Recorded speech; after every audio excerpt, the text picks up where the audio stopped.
শুধু সূচনা হচ্ছে আজকে প্রবীণ নাগরিকদের সম্বর্ধনা এবং শ্রদ্ধার্ঘ পেনশন স্কিম, সাথে হচ্ছে লিট্টি চোখা উৎসব।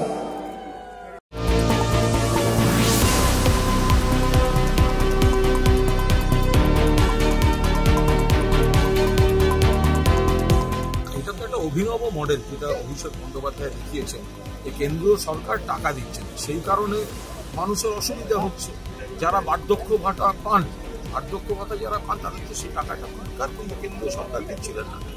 অভিষেক বন্দ্যোপাধ্যায় একটা উদ্ভাবনী শক্তি থেকে একটা নতুন মডেল তৈরি করে ডায়মন্ড হারবার এলাকায় সেটা করেছেন। এখন কৈলাস মিশ্র, হাওড়া সদর তৃণমূল যুব কংগ্রেসের সভাপতি, তিনি একটি নির্দিষ্ট জায়গায় তিনি সেই মডেলটাকে চালু করতে চাইছেন। মডেল মানে কি? সবাই মিলে তৃণমূল পরিবারের স্বেচ্ছাসেবকরা, তৃণমূল পরিবারের সবাই মিলে দাঁড়ানো, একসঙ্গে হাতে হাত মিলিয়ে যাদের প্রয়োজন তাদের পাশে দাঁড়ানো। এই বার্তাটা অভিষেক বন্দ্যোপাধ্যায় দিয়েছেন, করে দেখিয়েছেন। কৈলাস খুব সাকসেসফুলি সেটাই আবার হাওড়ায় আনার চেষ্টা করছে। দেখা যাক, ভালো তো।